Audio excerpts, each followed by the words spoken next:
presence, joined by my colleagues Nuria Martinez, Gil Cedillo, and Marquise Harris Dawson. Mr. Clerk, would you read the agenda? Item number 1 is a motion, Weezer Price, relative to instructing the CLA to hire consultants necessary to evaluate the proposed hotel project at Pico Boulevard and Figueroa Street and make recommendations on economic development incentives that could help the project move forward. Okay, we've got, without objection, we're going to move that item on consent. So moved. Second. Okay, items 4 through 18 are all bid items. We'll take those all at one time.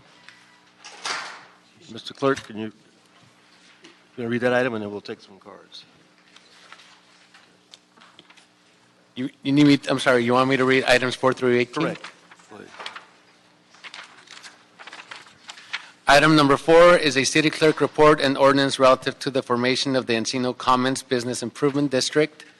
Item number 5 is a city clerk report and ordinance relative to the formation of the Westwood Business Improvement District. Item number 6 is the city clerk report and ordinance relative to the Wilmington Commercial District Business Improvement District reconfirmation procedure. Item number 7 is a city clerk report and ordinance relative to the Los Feliz Village Business Improvement District reconfirmation procedure. Item number 8 is a city clerk report relative to the Fashion District Business Improvement District 2016 fiscal year annual planning report. Item number 9 is a city clerk report relative to the Greater South Park Business Improvement District 2016 fiscal year annual planning report. Item number 10 is a city clerk report relative to the Historic Downtown Los Angeles Business Improvement District 2016 fiscal year annual planning report. Item number 11 is a city clerk report relative to the Brentwood Village Business Improvement District 2016 fiscal year annual planning report.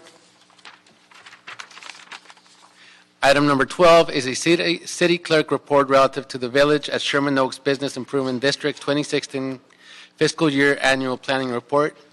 Item number 13 is a city clerk report relative to the Sunset and Vine Business Improvement District 2016 fiscal year annual planning report. Item number 14 is a city clerk report relative to the Figueroa Corridor Business Improvement District 2016 fiscal year annual planning report.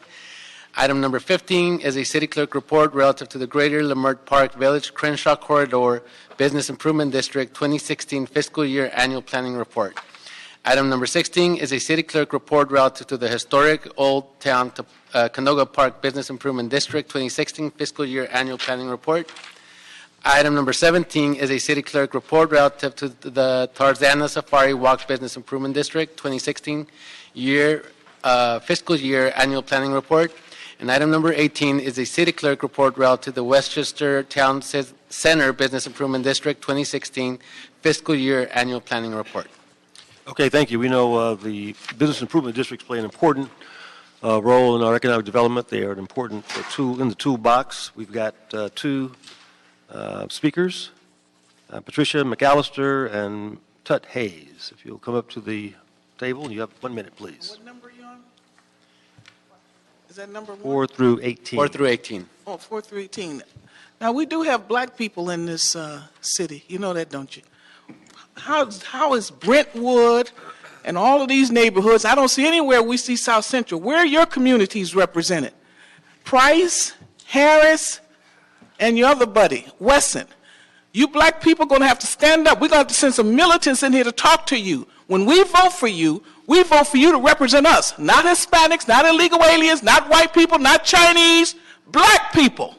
Those are my people. And I'm not afraid and I'm not ashamed to be black. I wouldn't have a job like this if I couldn't help my people.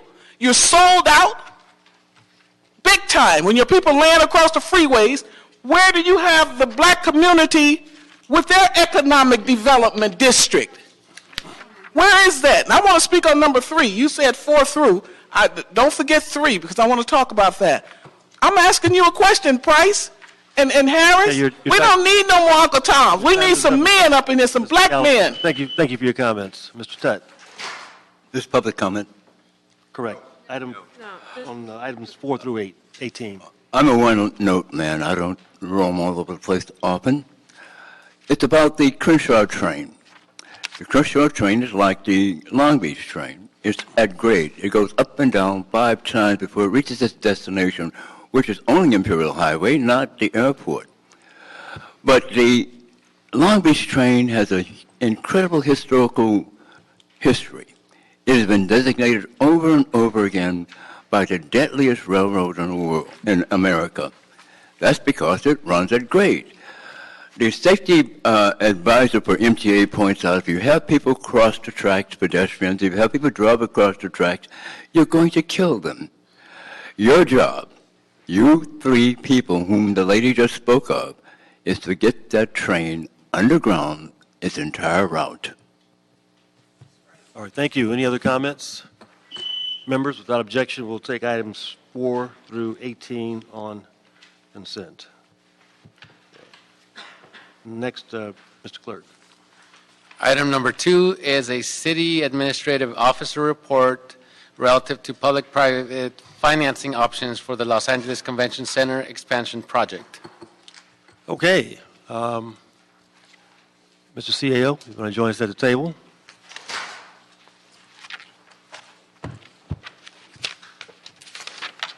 Good afternoon. Good afternoon.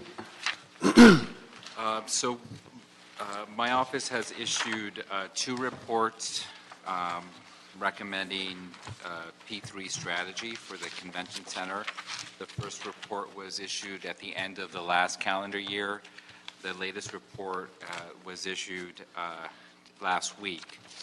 The second report we issued recommends a dual-track strategy. It was based on a recommendation by the Convention Center Commission that met where we presented this report, and they requested that we consider a strategy that allows sort of the traditional model to be pursued further, as well as a P3 approach. And so in coordination with the authority, we submit to you an amended report that recommends a dual approach. During this period of time, we recommend that we begin the environmental review process that will be necessary with either approach that ultimately your council decided to proceed on. This is in an effort to not waste any time and to try to make as much progress as possible.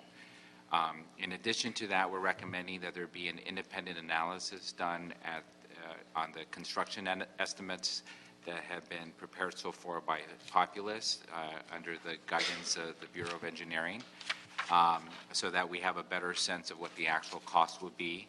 And then concurrent to that, we also recommend with the P3 approach to really start testing the market to evaluate whether or not there's interest by investors and by developers to engage in a partnership.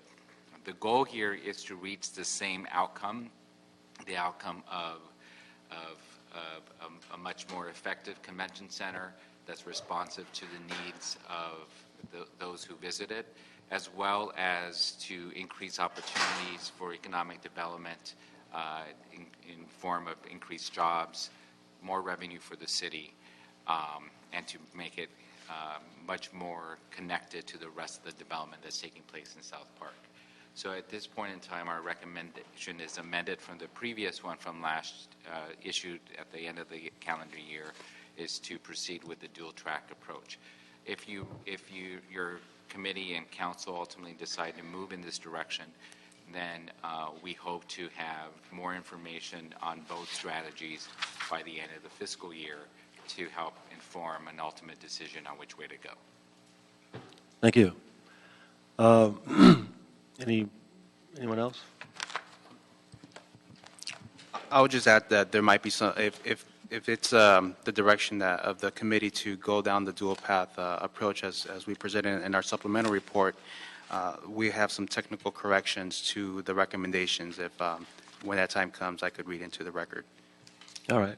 Well, let's talk about that. We've been talking about this the Plan B at the convention center now for several years. We went through a design competition. We selected a firm. Now, in the 11th hour, we're talking about a 3P alternative. Mr.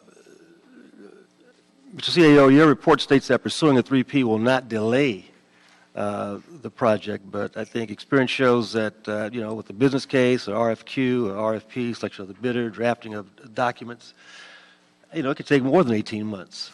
Can you explain your timeline in detail and why you think that a dual approach is doable? Certainly. So regardless of which approach the council chooses to proceed, there has to be an EIR that's done. And so we're recommending that that direction be given immediately so that that work could begin. Through that process, we will be conducting the initial evaluation to determine the interest that there is in the market and develop the business case so that your council is in a position to make an apples-to-apples comparison.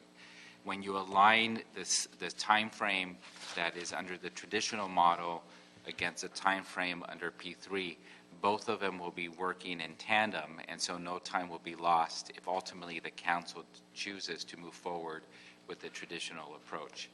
If your council has decided that maybe it doesn't want to pursue a dual track and wants to exclusively move forward on a traditional approach, our report does lay out a series of recommended actions that your council should adopt to facilitate that from occurring, including the execution of the contract with Populous and authorize the use of MICLA up to $470 million for the purpose of the construction. And then there should be additional direction given to our office on explaining what the financing plan would look like in relation to a report that we issued on our overall debt capacity. Okay. So we lay out for you the three options that you have, the traditional approach, the next steps that would need to be taken, just the P3 approach if that's ultimately where you want to go. We're actually recommending at this time doing both up to the point that a final decision has to be made by the end of the fiscal year. On the P3, how extensive are the procurement documents going to be? How long does it take to get those drafted up? What's the process there? Corin or Ben answer that. Yeah, we have our consultant here that can probably answer that. He's been involved with P3s of this caliber in other jurisdictions here in the Southland.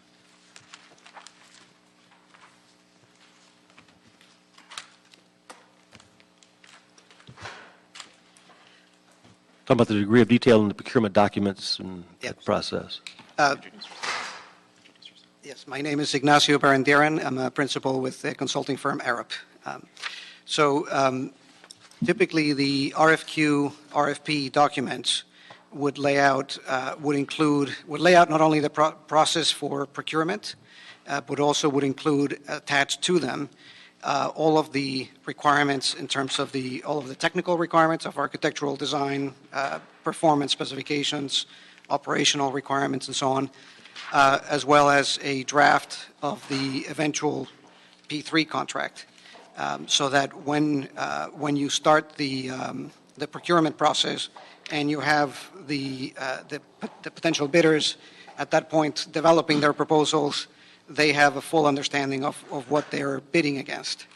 So the preparation of those documents would be started effectively with conceptually by the development of the business case, so that when and if the council were to approve the next phase after that, the development of those documents would already have the foundation from that business case and all of its various components.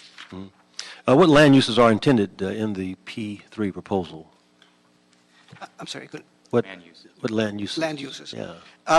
Well, in the feasibility study that was conducted up until December, there was an analysis that really looked at what is the highest and best use potential for the site that would be compatible from a perspective of adjacent land uses, as well as the accommodating, of course, the most important aspect, which is the convention center itself. And that highest and best use analysis included a number of uses such as commercial, office, retail, and residential. That in itself wasn't necessarily a recommendation that those should be the land uses, but really more from the perspective of evaluating what the potential value of that could be extracted from that aspect, from that part of the site.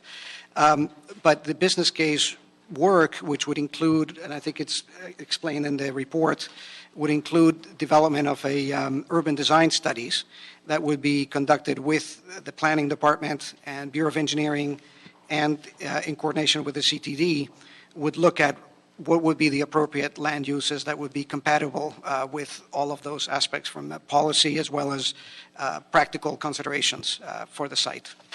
Planning plays a big role, obviously, in this process. Can we get someone from planning, someone from the planning department here?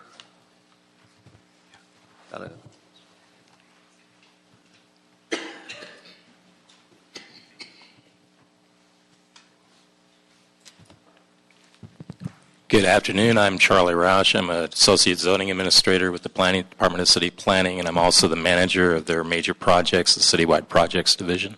Great. Thanks for being here. The P3 report released by the CAO and ARP suggested using a programmatic EIR to satisfy CEQA. Can you opine on that programmatic I would EIR, probably, how that works, how it doesn't work? I would probably go along with a project EIR on this particular case. Program EIRs are normally done for large specific plan areas, such as the Arroyo Seco specific plan or community plan updates and the like. Redevelopment project areas used programmatic. The Sports and Entertainment District, which surrounds this area, was done by AEG, did it with a project EIR with an equivalency table. I think you could do that much easier for this particular project. Project EIRs are also what the Bureau of Engineering, who is the lead agency on this, is used to working on. They don't do programmatic EIRs. So is I this the already most asked the prudent head way to of their move forward, you division. think, on a project like this? Pardon me? Is this the most prudent way to move forward on a I project would think like it would be, yes. You would have to have individual site plan reviews for each individual project that comes out of it, but that's just an administrative thing the Department of City Planning does in a normal. Any unusual legal implications or I don't things see to be any. concerned about? As I said, the Sports and Entertainment District, which is a much larger project than this was, with a much larger area, was done with a project EIR. One of the components suggested in the P3 report and repeated this afternoon included residential in the convention center site. What's the city's current policies on placing residential adjacent to the freeway? It's a planning commission policy, and it's in many of our community plans not to place them adjacent to freeways, just because of the air pollution problems with the area, micro particles and the like. As currently proposed, this project probably would not go through the Planning Commission, but it is a problem that we see in many communities in this city. The residential portions of the Sports and Entertainment District are much farther away from the freeways than this is. Are there any additional entitlements or planning tools a private developer might need? At the moment, I think because the area is in a public facility zone, which is basically set up to accommodate the convention center. The convention center project can go forward, and I believe most of the other entitlements, as long as they're single-phased, will probably be done with a public-private project within a public facilities zone, which is basically a director's sign-off on the case that's appealable to the Area Planning Commission. That particular case is for the most restrictive use in the adjacent zones. When you start talking about multiple facilities being put into it, residential, office, and retail commercial, whether or not that could be accommodated within that project, I'm not particularly 100% sure. And I think on this, you want to stay away from anything that requires a zone change, just because that requires going through the Planning Commission and City Council, and it's a longer process. And a zone change would be required if there were housing were going to be included? I'm not 100% sure, so I don't want to say 100%. Mr. Santana, you mentioned examples of other P3 projects. Any specific to the convention center kind of situation? And what other kinds of developments are been successful using the P3 method? You want to take that, Court? Sure. In terms of specific P3s for convention centers in particular, Yes. I think that generally the projects that we're talking about are represented within a sphere of infrastructure called social infrastructure. And it isn't, there have been P3s that we've cited for convention centers in other countries. Currently in 2015, however, social infrastructure, in particular convention centers, there's been a trend for municipalities and convention authorities in other cities to seek seek an expansion coupled with private development use on the site for this type of use in 2015 and beyond. So we've seen, Broward County in Fort Lauderdale, Florida, has issued an RFQ for a private operator to expand the convention center. Have any used the P3 for a convention center expansion yet? In the United States, it hasn't been completed at this point. We do cite successful projects in Australia with current operators and current investors who currently exist in the LA market. There have been others overseas. In terms of a completed convention center project issuing a P3, we see, as I said, current RFQs and RFPs out. But what I would say is that there are other examples that have been successful within the social infrastructure space in Long Beach, particularly in Long Beach, 2 projects that have happened. So this is an emerging trend that we see, and so there's been a lot of interest in utilizing this approach for these types of facilities moving forward. If I could add, as cities confront challenges of their debt capacity or being unable to take advantage of the low interest rates due to any new revenue going to pay for operations such as pensions, salaries, and healthcare costs, there's been greater interest in looking at P3s to build infrastructure. And so this city would be leading in this regard as it relates to the convention center. As you pointed out, there is no convention center today that was done under this model in the U.S. There's some in other parts of the world. There are other jurisdictions that are pursuing this approach. In this particular case, what we're trying to do is provide an alternative that allows for the same outcome under the traditional model, which is a thriving,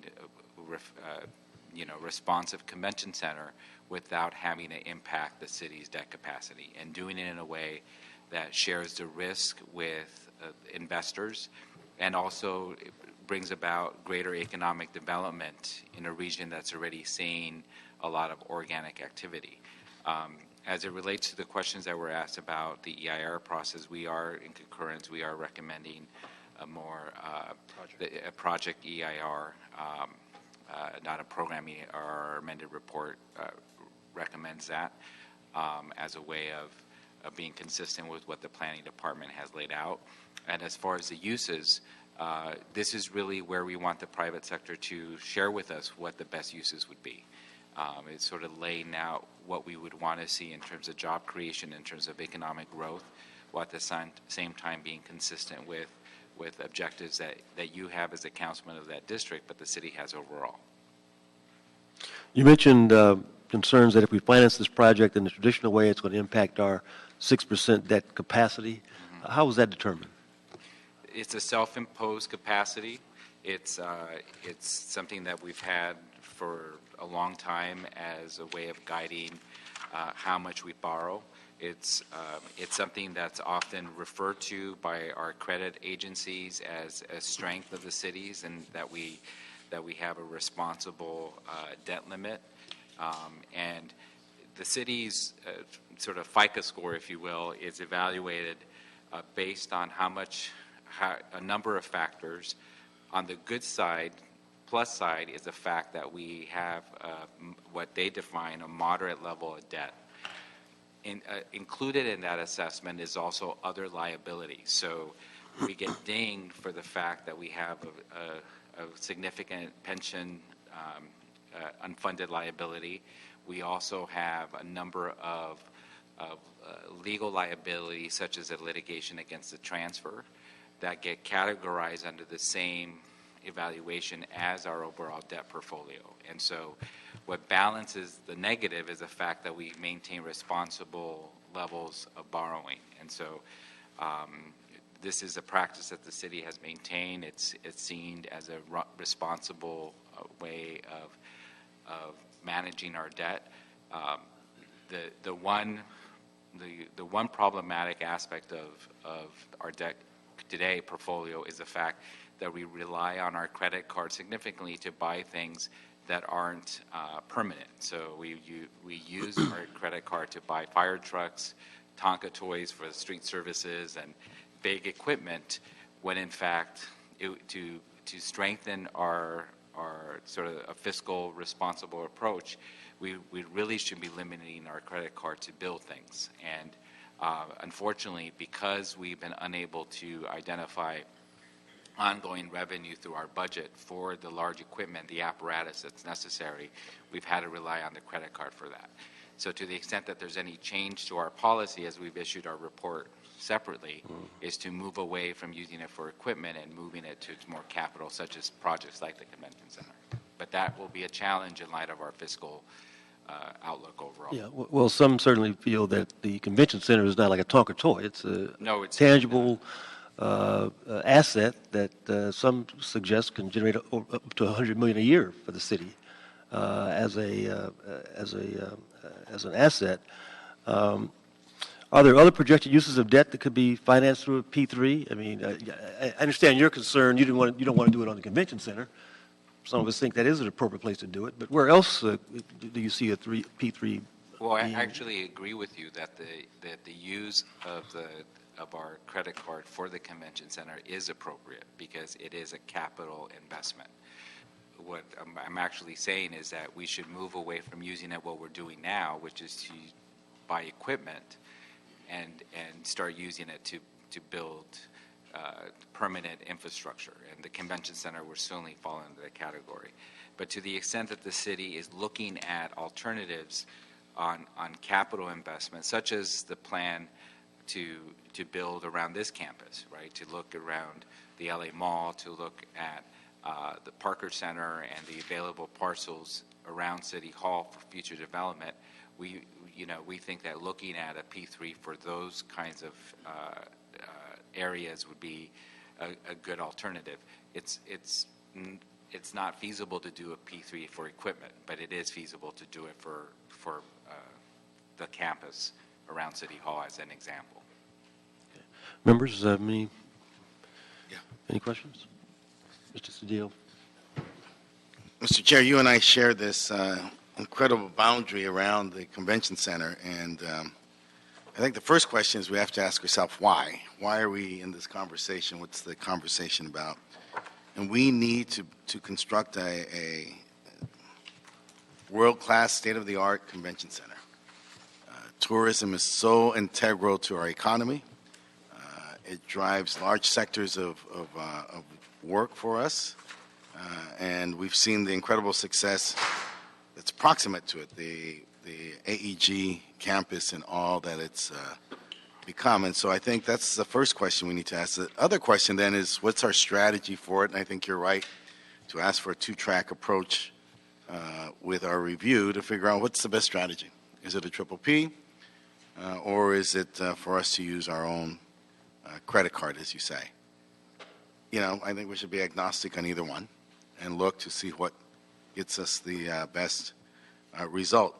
The discussion around housing is another why, and that helps us address it adds or augments to the attractiveness of the site, but there's other issues. We just walk out of an incredible meeting and morning with a housing plan and a homeless plan, and so housing is central to that. Every unit is precious and valuable at every rate, whether it's luxury housing, which then indicates a place where the tremendous people who share in great wealth in this region can live, freeing up other units so that they don't have to take advantage of their resources to do that. But there's other things in addition to that. I mean, there's basic things that, for us as a city, want to look at every project we have. Are there union jobs that are being created here? That should be a characteristic of either us using our credit card or the 3P.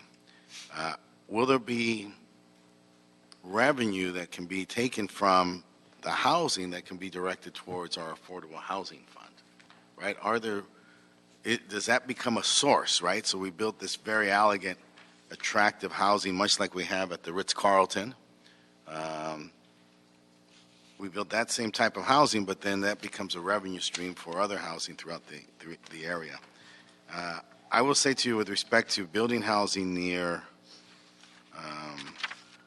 freeways, Jeff Palmer, one of the developers, has done an incredible job in building many, many units of housing near the freeway.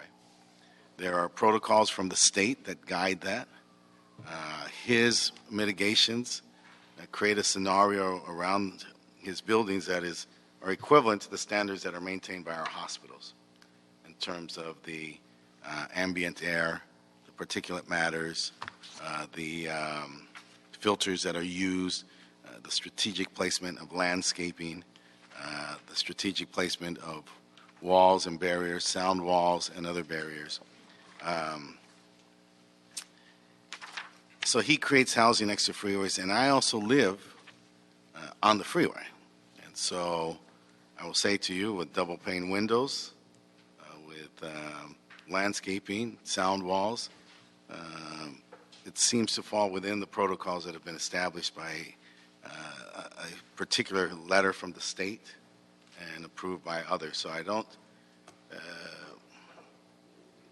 and those are thoughtful considerations, but I think we have established that for our incredible need of housing, and I know in my district, that's where we're looking. Along the freeway, we look to build a whole range and series of towers on the other side of the border you and I share, to build housing there. So it seems appropriate that it would be ringed on both sides as appropriate. So I think your approach is right, that we go on a two-track, that we do constant review, but I think we need to think about these things given the why of why we're here today.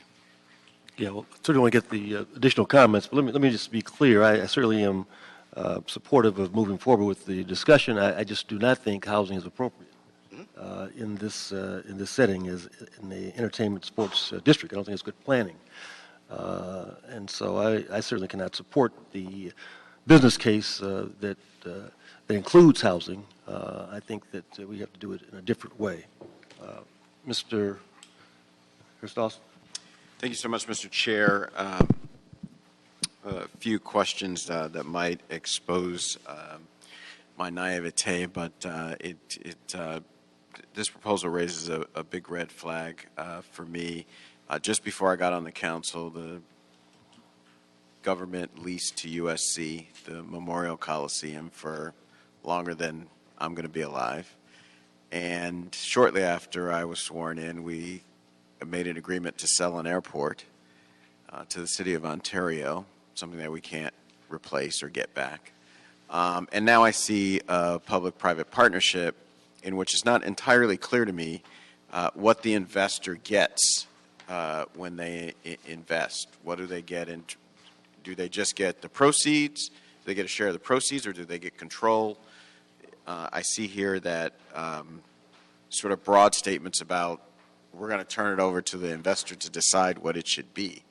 It's very frightening for me because I think about all of the things that our grandparents and great-grandparents left for me and us, and I worry about what we're leaving for our grandchildren and great-great-grandchildren here in the city of Los Angeles as public assets.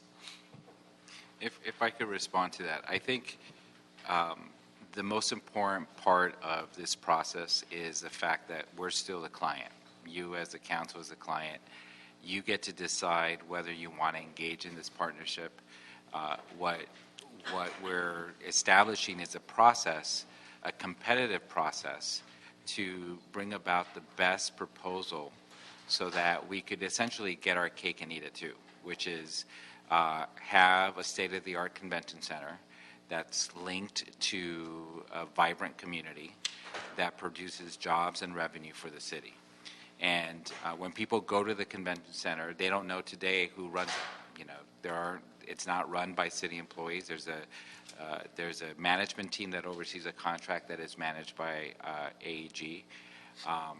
Unlike the Ontario example that you just listed, there was no competition. We were approached by the Inland Empire. They came in, they sued the city. They alleged they had been damaged for the failure of the airport, and for a number of reasons, the city decided that it was better off handing over that asset to a joint powers authority on the condition that it gets all the approvals necessary from the federal government. It was a make whole deal. It wasn't there's very few value added to the city. The convention center deal is really about being able to maintain an asset, not just for today, but forever. And one of the challenges that we have as a city is that we like building things, but we don't like maintaining them. So every year we have to struggle, how are we going to fix the leaky roof at the convention center? How are we going to replace the carpet? How are we going to upgrade the restrooms? And we treat it as an episodic event as opposed to a long-term plan. And the reason that's the case is because you as a council get to decide annually how you're going to spend the city's budget. Under a P3, we're now sharing that risk and responsibility with a private entity. As the client, we could say, and we should, that it is our expectation that it will be maintained at a certain level on their nickel that they have to do it. So what's in the interest of the investor? The interest for the investor is that there could be land made available for private development, and that private development actually enhances the overall experience for people who come to the convention center, doesn't take away from it. And so it's a partnership that actually works because it has the risks, not just 100% borne on the city side, but it has it shared by investors. They'll be responsible for building it, for designing it, for financing it, and for maintaining it on an ongoing basis. Now, if this is a harebrained idea and there's nobody who's interested in doing that, then when we go out and talk to them, no one will submit a proposal. And some of them may come back and say, you can't even build it at $470 million, which will help inform whether we can. So we're trying to use competition as a way of benefiting the city and taking our role as a client seriously. And that's I think the difference here. We're not talking about doing this for a library or for a core essential function that only the city provides. And this is really about looking at a service that we all believe is important, but trying to find a way so that it's done in collaboration with others who are willing to share that risk with us. And another key point to your question about what does the investor get, instead of the city making a debt service payment on the debt it would have issued through a traditional approach, it's still making a payment, but in the form of a contractual payment to the investor or whoever's in charge of making sure the upkeep of the convention center is up to par to our standards. And we know under the traditional model, our debt service is like our credit card payment or a mortgage. It is what it is. It's currently about $50 million a year. So if we reach a partnership that is less than $50 million a year, then already it generates savings beyond what it would be if we did it on our own. And one other point is that the city still retains some control from the client's perspective, where if the asset isn't maintained according to a certain level of performance standards, this contractual payment is structured in such a way as to, have penalties and deductions for that payment for not providing the level of service at the level that the city has already specified. So there's a really strong client/governance role that the city plays in any kind of agreement like this as the perennial owner of the asset. So more on that issue of maintaining standards. The thing about a public asset is that it's public, right? So everybody gets to go to MacArthur Park. All the time. You don't need permission from an investor to go visit MacArthur Park. And I'm just curious about how you see these developments taking shape. Someone mentioned Jeff Palmer earlier. I mean, one of the things they're known for is making the experience sanitized, as it were, from poor people. So what stops an investor from deciding that that's the best way to maintain standards and make money? I mean, again, we're the client, so you can't just walk into the convention center today. Right. There's a process, and as you'll hear from our partners in the Convention Center Bureau, we actually subsidize big conventions that come here because there's a net gain for the city for doing that. But if the city has an expectation that there will be public space associated with the convention center, or the development itself will be public, or that there will be certain dedicated spaces or rooms that will be for the neighboring community, then we're in the position to do that because, again, we're the client. It's within our role to lay out the expectations for this kind of development. And so that's, and the private investor needs to tell us how they're going to meet that expectation, and we're actually going to make them go through a competition to show us who best meets it. And so, this is where, we went through this process under the AAG proposal. There were a number of community benefits that were identified, that were developed by your council to ensure that that partnership wasn't just for the handful of people who could afford going to a football game, right? That there was something greater, and it would be certainly a reasonable and frankly an entirely appropriate expectation for your council to set out those kinds of expectations in this process as well. Mr. Kokoria? Thank you, Mr. Chair. I think Mr. Harris Dawson has raised some of the issues that we would want to be front and center if we were to pursue a P3 option in negotiating the concession agreement. Because I think the short answer is all of these issues, whatever our priorities are as a city, would be negotiable as part of the concession agreement and in the RFQ or the RFP in the first instance. That's right? correct. So under every circumstance, the city retains fee ownership of the convention center. Under no circumstances are we talking about selling the convention center. That is correct. So that public asset, the P3 approach is an alternative project delivery model, an alternative financing model that is governed by the contractual agreement between the city and whoever the developer and contractor is. That's right. And we can put how that contract gets negotiated is like anything else, it's an allocation of risk and it's an allocation of benefits between the parties, which we might accept or reject entirely. So, but I think the point is that as a public entity, what always worries me the most about P3s, and I'm kind of a P3 fan because I think it's an opportunity for us, if it works right, to have a source of additional infrastructure investment that we wouldn't otherwise have. What always worries me about this is if there's no precedent in the United States of a completed convention center under a P3 model, and if we haven't done very many of these, the people who do this on the money side of it are the world's leading experts. They've done P3s all over the world with states, with national governments, with local governments, with water districts and power companies and everything else. They know everything there is to know about P3s. And I'm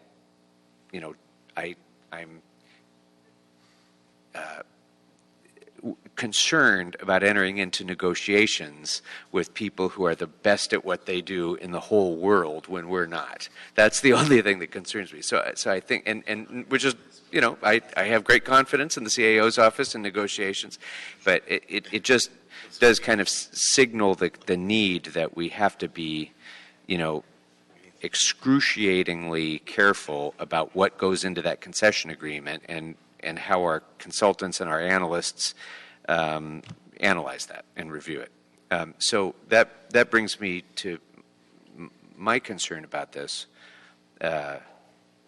One of the challenges that we've had with the convention center in grappling with an appropriate governance model has been this tension between filling the convention center and maximizing the economic benefit of the convention center, which are on two different tracks.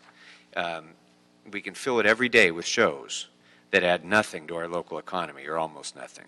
Or we can fill it with conventions, which bring in outside dollars, which fills our hotels, fills our restaurants, has people from Cleveland buying things in our stores.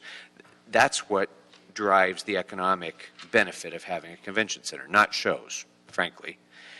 So if a P3 comes in, and if a P3 investor comes in, how do we, or maybe there's precedent for this in some of the other countries you've talked about, how do we ensure that their interests are aligned with the cities in maximizing the economic activity utilization of the convention center as opposed to just some fee-generating, local show or something?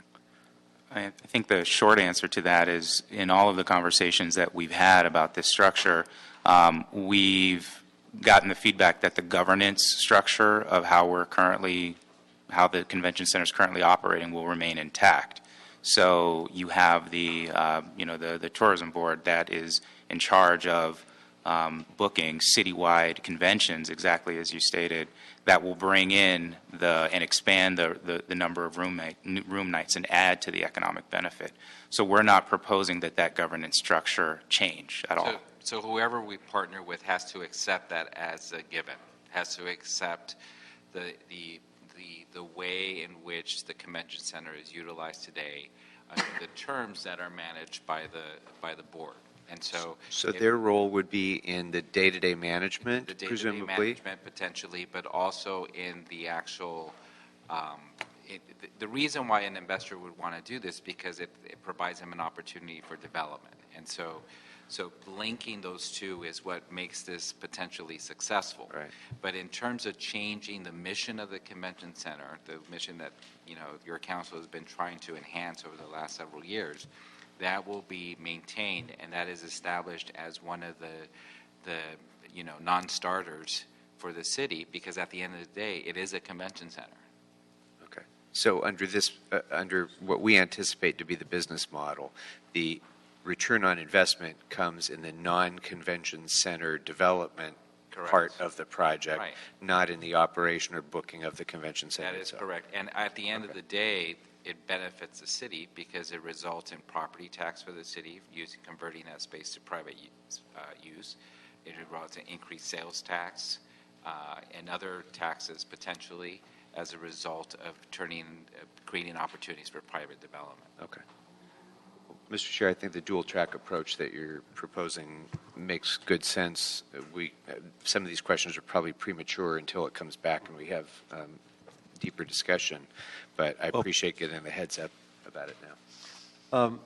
Mr. Santana, in the report, you gave us a breakdown for the $3.3 million that's going to be spent to keep the traditional model moving. Can you provide us with a breakdown for the $1.9 million you're requesting for the P3? Yeah, I could do that. So the 1.9 represents the work that our consultant would be assisting us with as part of the P3 approach. It includes work that has brought us to this point now with the report that was presented back in we released back in December. It would include the development of the business case, work on the business case, as well as development of an RFQ to be released if council was to choose to go forward after the business case was presented. It also includes work to be done with respect to architectural and engineering work that would be incorporated into a potential release of an RFQ for people to consider as they're considering whether or not to bid on the project. So it takes us through, in essence, right to the point of issuing an RFP and even some work that would be part of the RFP as well. Any other questions?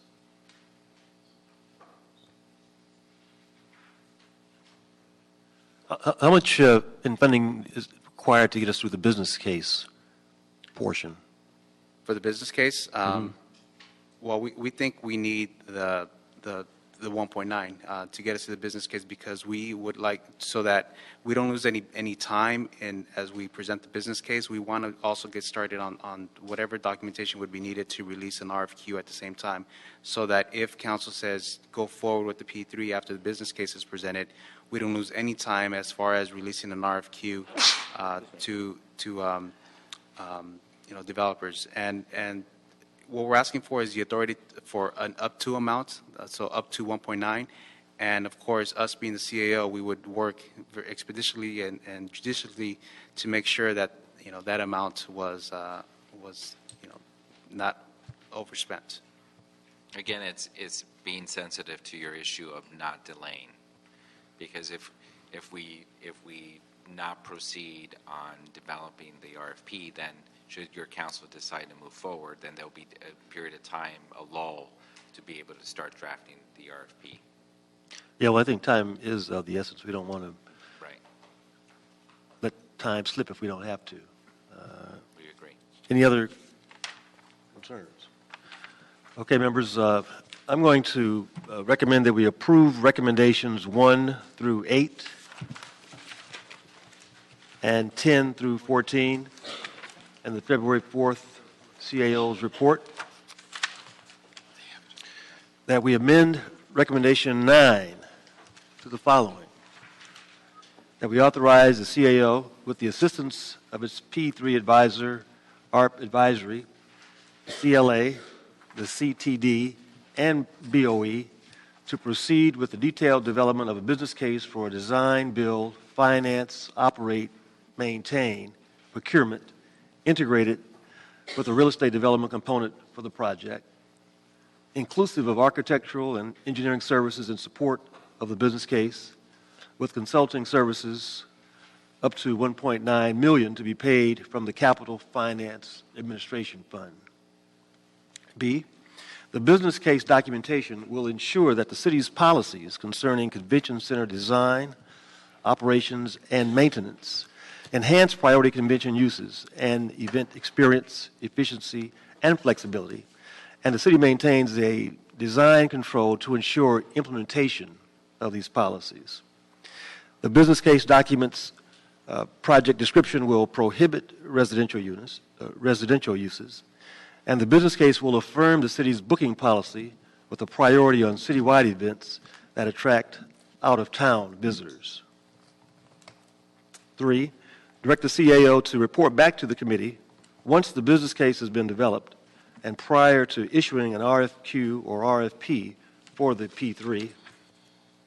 4, direct the CAO to report back to the committee in 30 days with details of the impact the LACC modernization and expansion project will have on the city's debt capacity, including other council-approved projects affecting the debt capacity, potential to phase in the project, and the impact of the signage, naming rights, and on-site hotel development on the project costs and debt capacity. 5, instruct the CTD and CAO to report on the status of the private management contract and impacts of the P3 on that contract, the status of the private management contract and impacts of the P3 on that contract. 6, to instruct the CAO and CLA to report on the fee structure that's negotiated in a P3, including cost controls and performance metrics. And finally, instruct the CAO with BOE and CTD and other departments as necessary to report on the staffing needed to support the traditional LACC project compared to the staffing needed to support the P3 procurement and development process, including costs. Okay. There's no objection. That will be the order. Thank you, gentlemen.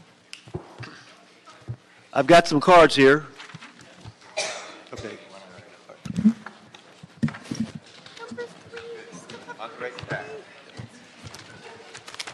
Okay, we've got some cards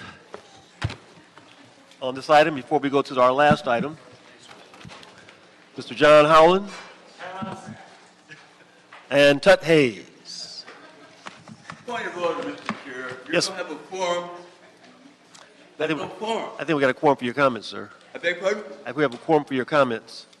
Not only that, the agenda packet you have before you is required to be available for the public at the meeting. It's not. Okay. There's two things that you violate the Brown Act on.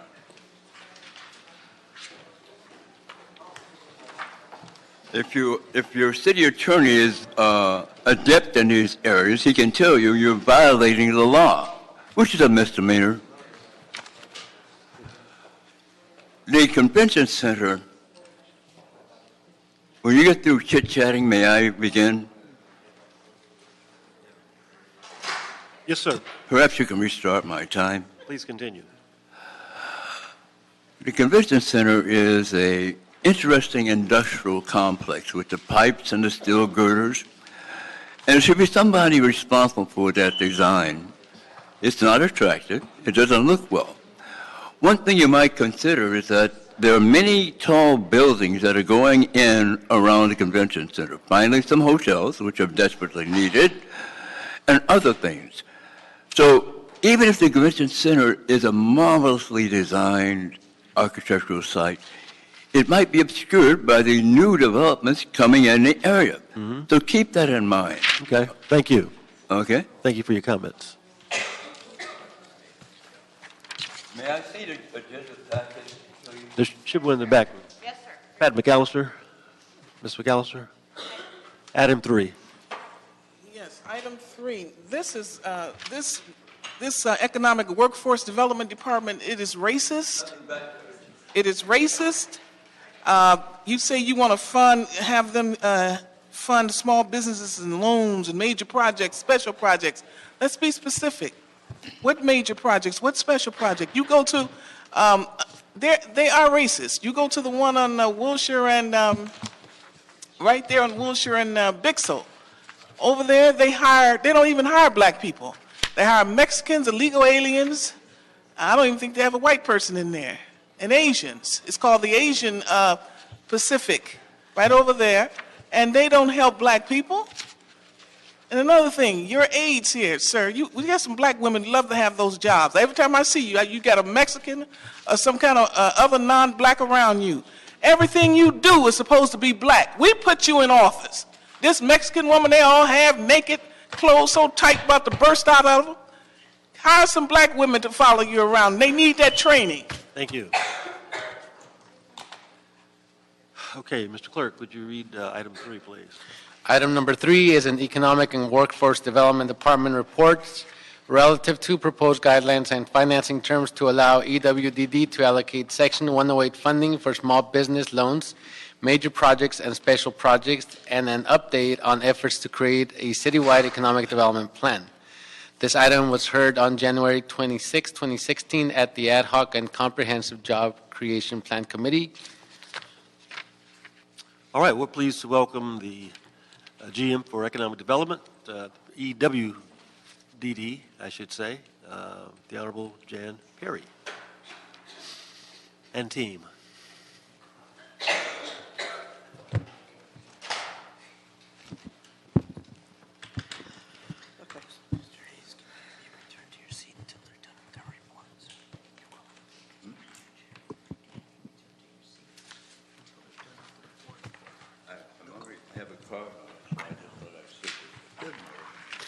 Thank you, Mr. Chair. I'm joined by our Chief Grants Administrator, Meg Barclay, to my left, and we are here to share with you the report that we made to the Ad Hoc Committee on Job Creation on our Section 108 loan portfolio for economic development, and I'm going to make this very direct and easy to digest, so it shouldn't take too long. When I joined the department in 2013, the department had already been formed, was already under review by Housing and Urban Development Office of the Inspector General. I immediately sought out technical assistance to review our department's policies and procedures, to review and evaluate outstanding audit findings and to reconcile our loan balances and to resolve any outstanding problems. In effect, some of the loans were in default. And so what we have for you today as a result of that effort, our recommendations are designed to create a very transparent, predictable funding process, resulting in a stable loan portfolio and better outcomes for the City of Los Angeles. So we have a Section 108 loan authority up to $69 million. And so what we are proposing is to continue the existing small business loan program at 15% of the $69 million, which equals approximately... Small business, meaning? Small business loan, up to $10,000. Up to $10,000? Yeah. Okay, 10.4 million. The major project loan program at 60% of the 69 million loan authority, 41.4 million. And then other projects that are not anticipated by the other two programs at 25%, which equals approximately 17.25 million. Those percentages are based on the assumption that a smaller amount of funding is needed to recapitalize the small business loan program, in that we'll underwrite better loans, they'll be repaid back, and we would require less subsidy to keep it going. And we would allocate the majority of the remaining Section 108 authority to be administered according to a HUD-approved reservation process for a streamlined effect for major projects. Basically, that portion of the major projects would have prescribed guidelines up front, and we can reduce the turnaround time from HUD Washington, D.C. from 4 months to 4 weeks. And of course, leaving some money aside for special projects that don't meet the first two criteria. Now, these guidelines that we're proposing reduce the timeline for funding. And for major project loans, that would be loans greater than $500,000. And we would be able to ensure that the loans are adequately secured and reliably repaid.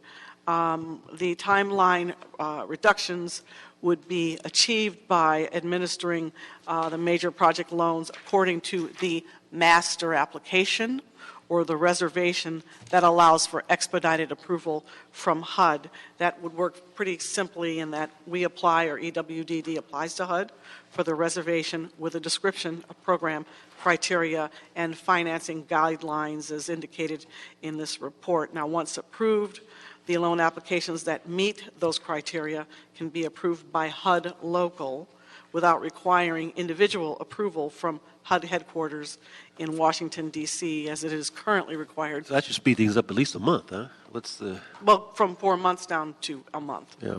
4 weeks. Oh, from 4... It currently is about 4 months, a 4-month process, down to 4 weeks or 1 month. Mm-hmm. Yeah, because we have pre-approval if everything falls within the guidelines. We have precedent for this. The small business loan program is currently administered in this manner, and we approve these, get these loans approved in no more than 4 weeks from HUD local now. Our proposal would ensure that loans that are adequately secured and reliably repaid by addressing the problems that we know the department has encountered in the past. I'll just give you a couple of situations that occurred before. 30% of the loans in our portfolio, which amounted to about $42 million, were not repaying or were significantly delayed in their performance requirements. 8 out of 9 of those loans were for property acquisition with very long repayment terms, no construction financing commitment at the time the loans closed. In a number of cases, the Section 108 loans were spent before the developer had secured the balance of the project financing, and Section 108 and other city funds composed or comprised more than 80% of the total value of a project, was horrible ratios. And in some cases, the only source of funding or financing were the loan funds with minimal developer equity investment, which makes it easy just to walk away from a project and no incentive to get it done or to get it finished. Now, by contrast, loans in a portfolio, the portfolio that had developer equity, private financing commitments, generally perform well and are completed on time and generate the jobs that we so aggressively seek to establish. And we have a number of case studies of poorly performing loans. One that the city loan was 100% of the acquisition and the construction financing. We can't do that again. The loan term was for repayment. What's the backlog of loans that are not performing now? Is there a dollar amount, and what are the prospects? When we started the process, it was 30% of the 69 million in loan authority. That was the equivalent of 42 million, and we've reduced that substantially. One of the things we did, and you may have gotten calls in your office when we did it, is HUD made sure that we issued notices of default across the board for loans that were not performing, because that was a practice that prior to 2013 had not been engaged in on a pro forma or a regular basis, on an across-the-board basis. So that has changed substantially. The other thing that has changed substantially, as we've hired more people to help us underwrite these loans, is the stack of financing that we use in a project. To get a good performing loan, you have to have a good mix of financing tools, developer equity, new market tax credits, and then we should be the last in and the first to be taken out. And then you'll find projects that will be completed on time. So we will measure the performance of our program by a number of categories and prepare the metrics on that. Increased city revenue, job creation, and then, of course, something that's very important to us, and I think to you too, I think we've discussed this before, the number of work source center clients hired by Section 108 borrowers, and determine a way to make sure that we are able to track those numbers and keep a record on that. And we will report twice annually on the status of the program, and that will include a description of the status of the loans funded and applications in the pipeline, the repayment and default rate, the average processing and review time, and the amount of Section 108 authority remaining, so that you'll always know what's remaining on the table and under what category it falls. Now, are the micro loans that we talked about, are they coming out of this pot too, or is that a separate? You can go ahead. The microloans, we are hoping to get an allocation of either, we'd applied for CDBG, that's not currently being recommended this year. We've also asked for a general fund allocation for micro lending, but those aren't really appropriate for Section 108 because of the, we borrow the money from HUD, we loan it out. It's more administratively burdensome for a smaller loan amount. Right. Now, so what are you attributing the enhanced underwriting to then? More personnel or different? Yes, we didn't have more? it before. Okay. Yes. It was an ad hoc sort of one-off shop before, prior to 2012. And a lot of our energy now is being spent on cleaning that portfolio up and bringing those loans into compliance because we have to. We have no choice. Now we have a number of underwriters who have been hired focusing on micro-lending, major projects, special projects, people who have different areas of expertise. So yes, that's made an enormous difference. Okay, great. Okay, we will, are we going to receive and file? What are we doing?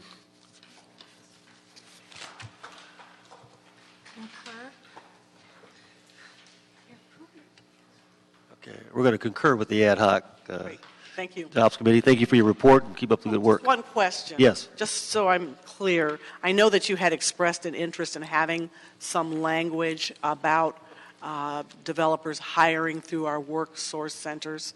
And if you could communicate that on the record so that we could get some language drafted for you from the Chief Legislative Analyst's office, that would be very helpful. Okay, well, I think that definitely is something we have talked about before, making sure that there is robust local involvement, local participation on these projects. And if it is helpful to you, we would be happy to give your staff a draft, and then they can take it through the process. Perfect. We would like that very much. Okay. Thank you. Thanks for your reports. Okay, we've got two cards. This is a general public comment. Ms. McAllister and Mr. Tut Hayes. Mr. President, I'm standing behind WorkSource, and I know the one on 9th Street, 9th and Hill, they embezzled over $1 million. They were I think $5 million. They were caught, sent to prison. I don't know what Jan Perry is doing, but she wasn't doing a darn thing when she was alderperson. So I have nothing nice to say about her. But anyway, and she's just flunking around here trying to get money for these workforce centers. Okay, well, let me get to the point. I don't think we need to be giving, if you give these workforce centers that kind of power to make loans, I want a racial background because they are racist. You go into these workforce centers, you see all Mexicans, illegal aliens, Asians, you may see one or two whites. And I asked one workforce center, I said, why don't you have blacks? She said, well, we hire the illegals because they're going to go and help the illegals get jobs. Exactly what she told me. Thank you for your comments. Mr. Tutt? Do I have a card on number 3, sir? Pardon? No. Does my card indicate item 3? Mr. Hayes, you submitted cards on bids. On the bids that you already talked about, the Business Improvement District, but not on number 3. I didn't ask for 3. Well, if you got a minute, sir, if you'd like to. I said you have a minute if you'd like to make a comment. You're welcome to do so. So what item am I? General comments. You may talk about anything. All right. Let me talk about South Central for a moment. The Vision Theater we don't do theater. We don't. When I say we, I'm talking about black people. We do Your Arms Too Short to Flock with God, Color Purple, perhaps, something like that. I think that Nate Holden points that out. It's a failure. It's a complete failure. Kirk Douglas is thriving, but they wanted to do the Nate Holden and they were turned down. So I'm speaking about that in regards to the Vision Theater. It's going to require $8 million to make that an actual legitimate theater. Don't put the money in that theater. Use it to put the train underground. That's what's needed. Life and death situations, not fun and frolic. Okay, thank you very much. Anything else on? No, Mr. Chair. Okay, this meeting is adjourned.